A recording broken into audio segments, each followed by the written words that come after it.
train de me demander si une femme sage allait m'écouter. Les jeunes femmes, vous êtes tellement arrivées, personne ne peut vous donner des conseils. Que celle qui veut écouter, écoute. N'écoutez pas seulement, sauvegardez cette vidéo, partagez-la, taguez vos copines qu'elles viennent juste écouter. C'est une dame de 24 ans. Elle dit ceci: je me baladais en ville quand une superbe caisse s'est garée. Un homme vraiment imposant, avec les tempes grisonnantes, est sorti. Il était beau avec le regard bien noir comme ça là.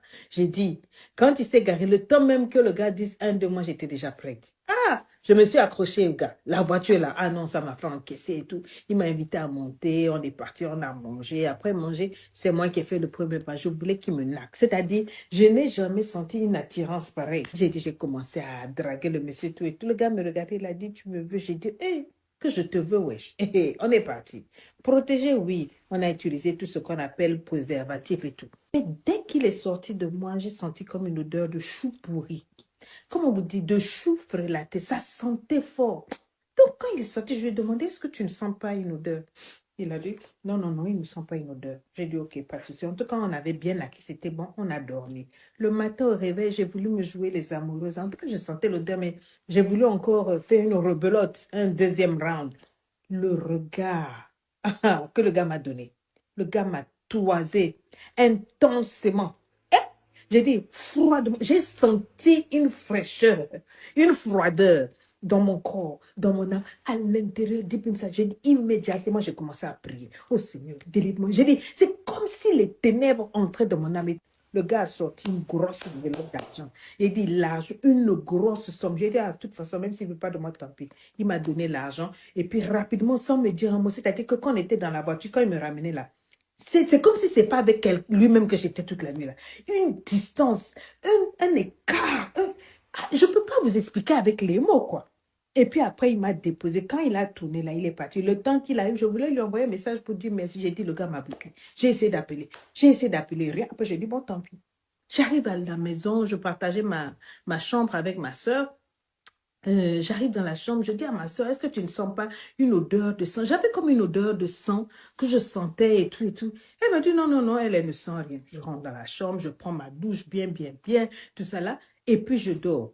Le matin, ma soeur me réveille comme ça, elle me tapote. Je dis, qu'est-ce que c'est? Elle me dit, ouais, wesh. Quand elle me réveille là, elle a ouvert toutes les portes de la maison. Elle a ouvert toutes les fenêtres. J'ai dit, l'odeur d'une puanteur, ça sentait le sang. Ça sentait le pourri, je dis. Et ça venait de moi. Je me suis dit, ah, peut-être que c'est mes règles l'espace d'un instant. Je me suis dit, non. Je venais d'avoir mes menstrues il n'y a même pas 8 jours, donc ça ne peut pas être moi. Mais l'odeur, mon Dieu, l'odeur, l'odeur. Ah, je me dis, mais ça c'est quoi? J'ai dit, l'odeur a rempli la maison. J'ai dit la vérité à ma mère. J'ai dit, voilà, j'ai beaucoup d'argent avec moi. J'ai passé la nuit avec un homme, tout, tout. Ma maman m'a dit, allez, hôpital. On arrive à l'hôpital. J'ai dit, ils ont fait toute une batterie d'examens, tous les tests possibles. Les gars, il n'y a rien. Mais l'odeur du sang, l'odeur de, j'ai dit, du pourri. Hein? Après, ma mère a dit, on ne peut pas te garder comme ça là. J'ai fait 1 mois à l'hôpital. Perfusion, tout, rien. On dit, mais il n'y a rien. Ah, donc, on m'amène maintenant chez les prophètes. On m'amène chez tel prophète. Lui, il me fait boire l'eau. Chez tel prophète, on m'amène à une source. On m'amène. Tous les pasteurs ont dit qu'on n'arrive pas. Après, on m'a amené même chez les tradis pâtissiers, les marabouts et tout. Après, ma mère a dit, bon, on va aller au village avec nos trucs. Dès qu'on arrive au village, il y a un gars, un vieux là. Dès que je suis arrivée, il m'a dit que toi, on t'a jeté une maladie. On t'a jeté un animal. Cet animal-là se nourrit de sang, ça s'appelle Bouma.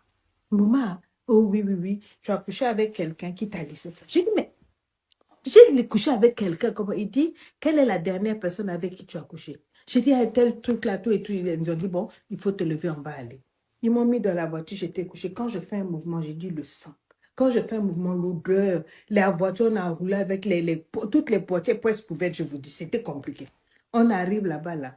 On sonne, on sonne. Il y a une dame qui arrive et puis on demande au monsieur. Elle dit, ah non, non, on ne connaît pas ce monsieur ici. J'explique toute la voiture, on dit que non, jamais, il n'y a jamais eu cette voiture ici. J'ai dit, mais attends, ils appellent les gens, les voisins. Est-ce que tout le monde sait que, ah, vraiment, dans ce quartier, la maison là, ça a toujours été un tel qui habite là et tout, on ne connaît pas le monsieur dont vous parlez là. Je me dis, mais je ne suis pas faux. J'ai dit, c'est là que le monsieur dit, en fait, tu as couché avec un mort vivant. Et ce genre des esprits-là, il t'a pris, l'argent qu'il t'a donné là, il a acheté, c'est-à-dire la bestiole qui mange, c'est cette bestiole-là, qui est l'esprit de la personne. Est-ce que vous pouvez comprendre ça? Jusqu'à aujourd'hui, là, je suis comme ça. Si vous me voyez, je suis devenue comme ça, là. En même pas 2 mois, je suis au bord de la tombe. J'ai voulu que ce témoignage aille quelque part chez mes soeurs, surtout la fin de l'année arrive là. Quand vous voyez les gens qui ont l'argent, les grosses voitures et tout, vous frétillez de la queue là. C'est pas dans toutes les voitures on va. C'est pas vers tous les hommes qu'on drague. C'est pas avec tout le monde non plus. Jusqu'aujourd'hui, cette personne a disparu. Et moi, il a dit que c'est sûr que je vais partir. Et quand vous me regardez, je ressemble vraiment à la fin. Je ne ressemble plus à quelqu'un. Si quelqu'un peut tirer des leçons,